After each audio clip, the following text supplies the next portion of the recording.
하나님의 말씀 역대하 10장 말씀입니다. 르호보암이 세겜으로 갔으니 이는 온 이스라엘이 저로 왕을 삼고자 하여 세겜에 이르렀습니다. 솔로몬과 암몬 여인 나아마의 소생으로 르호보암은 성경상 유일하게 언급되고 있는 솔로몬의 아들인데요. 솔로몬 죽음 이후에 차기 이스라엘의 통치자로 왕위에 오른 것입니다. 신정국가인 이스라엘 사이에서 비록 하나님의 뜻에 의해 세워지는 왕이라 할지라도 반드시 백성들의 지지가 필요합니다. 그래서 르호보암은 북쪽 이스라엘 10지파의 지지를 얻기 위하여 당시 북쪽 지파들의 중심지였던 세겜을 방문하였던 것이고요.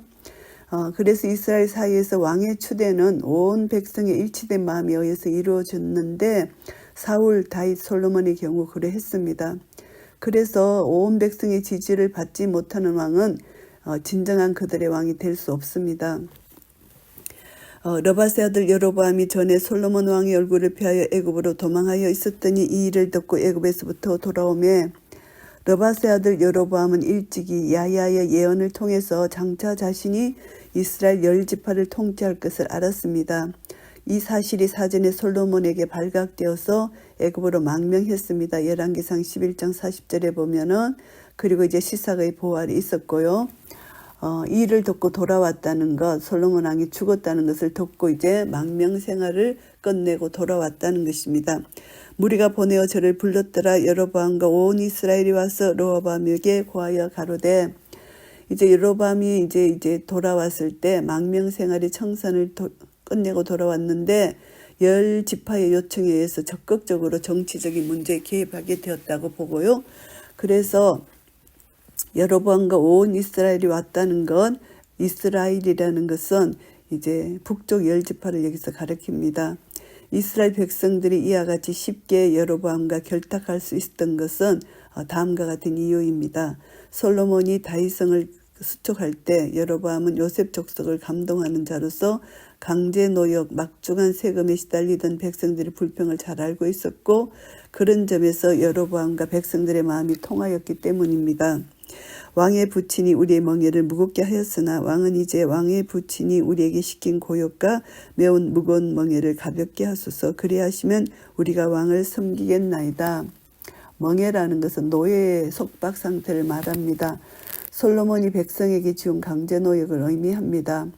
이렇게 볼 때 솔로몬은 성전과 궁전을 완공하고 난 이후에 여러 가지 건축 사업을 무모하게 추진해서 지나치게 개인적인 영화를 누렸음을 알 수가 있습니다. 그래서 무모한 정책, 계속적인 허영심, 이 백성들에게 이제 고통, 굴욕적인 멍에를 안겨주게 된 것이고요. 왕은 멍에를 가볍게 하라. 이스라엘 백성들이 과거 430년 동안 애굽의 혹독한 강제 노역에 시달렸고 자유몸이 된 자들인데 또 왕에게 또 강제 노역을 당했잖아요. 솔로몬에게. 그래서 이제는 더 이상 그런 노역을 하지 말라. 그래서 이제 멍에를 가볍게 하라 이렇게 부탁하러 온 것입니다. 르호보암이 대답하되 3일 후에 다시 내게로 오라 하매 백성이 가니라. 르호보암은 이스라엘 백성들과 함께 온 여로보암을 보고 신중해질 수밖에 없었고 강제 노동과 가중한 부역을 감해달라는 백성들의 요구가 어느 정도 정당한 것이긴 하지만 선뜻 응해주었다가는 여로보암의 기세가 더 세질 것 같고 그래서 르호보암은 자기의 모사들과 이 일에 대하여 논의하기 위하여 시간이 필요했던 것입니다. 르호보암 왕이 그 부친 솔로몬의 생전에 그 앞에 모셨던 노인들과 의논하여 가로되 너희는 어떻게 교도하여 이 백성에게 대답하게 하겠느뇨? 대답하여 가로되 왕이 만일 이 백성을 후대하여 기쁘게 하고 선한 말을 하시면 저희가 영영이 왕의 종이 되리이다 하나. 이제 솔로몬이 거느리던 모사들입니다. 그래서 르호보암에게 백성들을 후대하는 유아 정책을 쓸 것을 충고했습니다. 그런데 이제 이 왕이 이제 노인의 교도하는 것을 버리고 그 앞에 모셔 있는 자기와 함께 자라난 소년들과 의논하게 됩니다. 진정한 충고 조언을 듣지 않고 자기와 함께 자란 소년들 여기서 보면은 어린아이로부터 장성한 청년에 이르는 다양한 연령층에 적용될 수 있는 말이지만 르호보암이 왕위에 오를 때 나이가 41세였기 때문에 이때 소년이라고 하는 것은 르호보암 또래의 동년배들을 가리킨다고 볼 수가 있고요. 그래서 이제 가로되 너희는 어떻게 교도하여 이 백성에게 대답하게 하겠느냐. 백성이 내게 말하기를 왕의 부친이 우리에게 매운 멍에를 가볍게 하라 하였느니라. 이제 르호보암은 이미 이 신진 세력들을 중심으로 왕권을 구축하고 있는데 함께 자라난 소년들이 왕께 고합니다. 가로되 이 백성들이 왕께 고하기를 왕의 부친이 우리의 멍에를 무겁게 하였으나 왕은 우리를 위하여 가볍게 하라 하였은즉 왕은 대답하시기를 나의 새끼 손가락이 내 부친의 허리보다 굵으니 이것은 부친이 했던 것보다 더 혹심하게 너희들을 억압할 능력과 의지가 있다 이것을 보여주라는 것입니다. 그래서 이제 르호보암의 하자는 재주 능력이 솔로몬의 능력 힘보다 뛰어나다 이렇게 말하라는 것입니다. 내 부친이 너희로 무거운 멍에를 매게 하였으나 이제 나는 너희의 멍에를 더욱 무겁게 할지라. 내 부친은 채찍으로 너희를 징치하였으나 나는 전갈로 하리라. 가혹한 통치 솔로몬 채찍인데 이제 자기는 전갈로 한다. 더 엄청난 압정을 하겠다는 것을 여기서 말합니다. 3일 만에 여로보암과 모든 백성이 르호보암에게 나왔으니 이는 왕이 명하여 이르기를 3일 만에 내게로 다시 오라 하였습니다. 이제 3일 만에 나와왔습니다. 이제 3일 만에 이제 여로보암과 모든 백성이 이제 르호보암 앞에 나와왔고요. 이제 왕이 포악한 말로 대답할새 노인의 교도를 버리고 소년의 가르침을 쫓아 저에게 고하여 가로되 내 부친은 너희의 멍에를 무겁게 하였으나 나는 더할지라. 내 부친은 채찍으로 너희를 징계하였으나 나는 전갈로 하리라 하니라. 이제 포악한 말로 이렇게 백성들에게 이렇게 백성들을 무시하고 완전히 아주 포악한 군주처럼 이렇게 말을 하고 있습니다. 왕이 이같이 백성의 말을 듣지 아니하였으니 이 일은 하나님께로 말미암아 난 것이라. 여호와께서 전에 실로 사람 아히야로 르밧의 아들 여로보암에게 고한 말씀을 응하게 하심이더라. 이것은 하나님 말씀에서 빗나간 어리석은 통치자의 모습을 발견하게 되는데 분명히 솔로몬에게 내가 너로 내 백성을 치리하게 하였다고 말씀하셨고 솔로몬도 주의 백성을 누가 능히 재판하리라 이렇게 말했잖아요. 그런데 하나님 말씀에서 떠난 정치인들은 기껏해야 채찍과 칼로 마치 백성들이 자기 소유물인 양 다스릴 뿐입니다. 하나님께서 무고히 피 흘린 자의 음성을 들으시고 반드시 보수해 주시는 분이라는 것을 알게 됩니다. 검을 가지는 자는 다 검으로 망하게 되어 있습니다. 그래서 이제 하나님 말씀을 무시하고 이렇게 한 것은 이것은 하나님께로 말미암아 난 것이다. 이것은 르호보암이 백성들의 요청에 대하여 거부한 것을 가리킵니다. 하나님의 섭리에 기원한 것이다. 이스라엘은 남북으로 분열하게 되어 있는데 분명 솔로몬에게 예고되었던 형벌이 르호보암 때에 이르러 성취하게끔 된 것은 배후에 하나님이 역사하셨다는 것을 알 수 있습니다. 그렇다고 하나님이 이 나쁜 마음을 주신 것이 아니라 그가 나쁜 마음을 가진 것을 하나님이 허락하셨다. 우리는 이렇게 볼 수가 있습니다. 그래서 결국은 모든 죄는 르호보암에게 있다는 것입니다. 하나님은 그것을 허락하셨을 뿐이다. 이렇게 우리는 볼 수 있습니다. 왜냐하면 하나님은 선하시다는 것이죠. 온 이스라엘이 자기들의 말을 왕이 듣지 아니함을 보고 왕에게 대답하여 가로되 우리가 다윗과 무슨 관계가 있느뇨. 이새의 아들에게서 업이 없도다. 이스라엘아 각각 너희 장막으로 돌아가라. 다윗이여 이제 너는 내 집이나 돌아보라 하고 온 이스라엘이 그 장막으로 돌아가니라. 다윗 왕조 자체에 대해서 반감을 노골적으로 이렇게 표현합니다. 다윗을 거스려 반역 운동을 일으킬 때 이제 이렇게 사용하는 것이잖아요.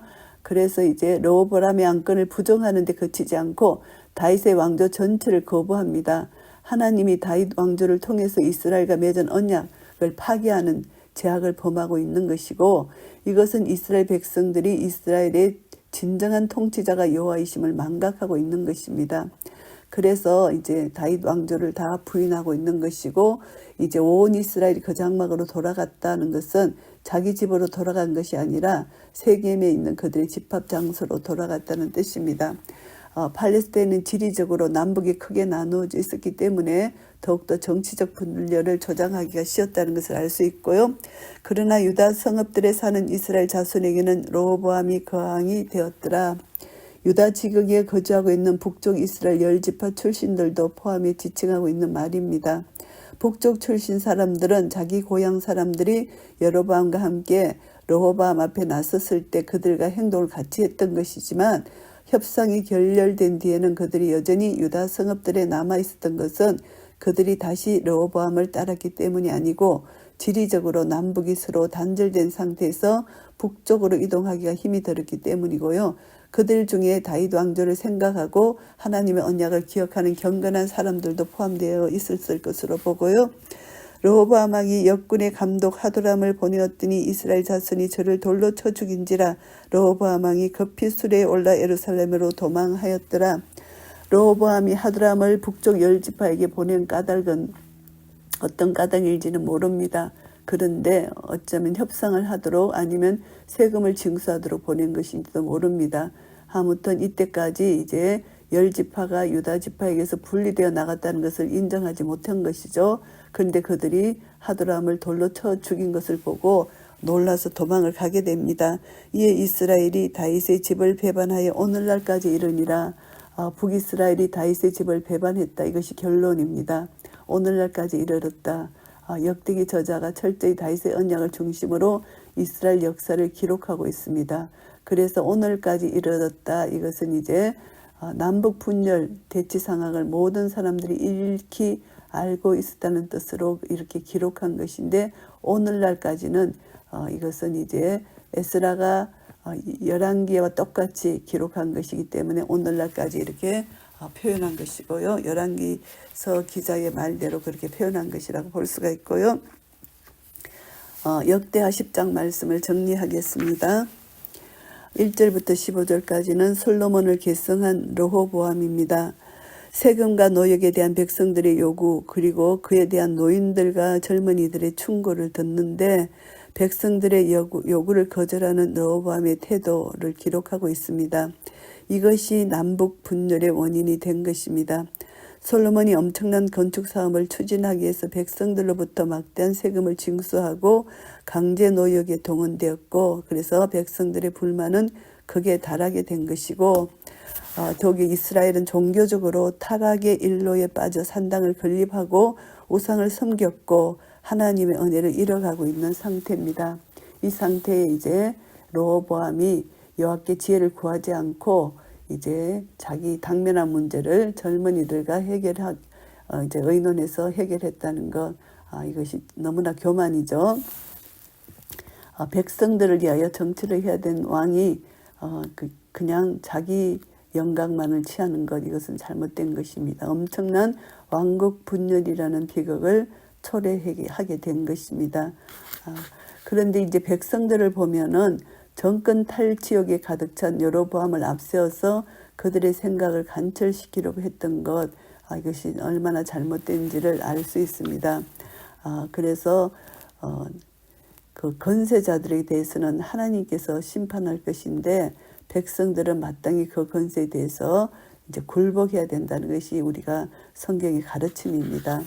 그런데 백성들이 선동하고 자기의 뜻에 맞는 지도자를 세워서 이렇게 한다는 것, 하나님 뜻에 어기는 것이 되는 것이고요. 16절부터 19절까지는 이스라엘이 분열된 것입니다.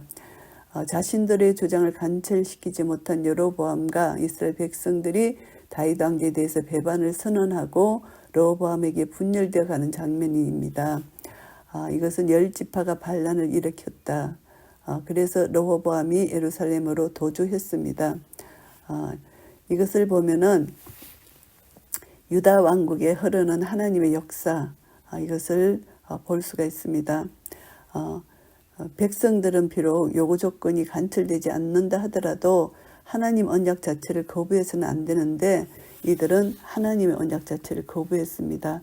하나님께서 이스라엘의 구속자가 되시고 이스라엘이 하나님의 백성이 되어야 되는데 이 다윗 왕권은 영원하리라고 하나님께서 언약해 주셨는데 이것을 부인했다는 것이죠.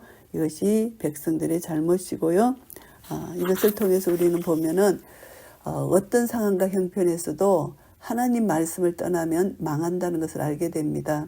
잠시 자기들이 자기 뜻이 관철되지 않는다 할지라도 하나님 뜻을 저버리면 안 된다는 것입니다. 인내하면서 하나님 뜻을 구하고 그렇게 끝까지 말씀을 붙들고 순종해 나가는 이 모습이 우리 오늘날 성도들의 모습이지 자기하고 맞지 않다고 해서 그냥 그 하나님 뜻을 버리고 그것을 이제 떠나는 것, 이것은 잘못됐다는 것을 알 수가 있습니다. 무엇보다도 이제 잘못된 것은 이제 하나님 앞에 기도하고 하나님께서 고쳐주시고 절대 우리는 교회 안에서 분열이 있으면 안 되고 그리고 끝까지 하나님 말씀에 하나 되기를 힘쓰고 그 하나 되고 하나님 말씀을 따라 순종할 때 그때만이 하나님 영광이 드러날 것입니다. 이런 은혜가 우리 모두에게 있으시기를 예수 그리스도 이름으로 축복합니다. 아멘.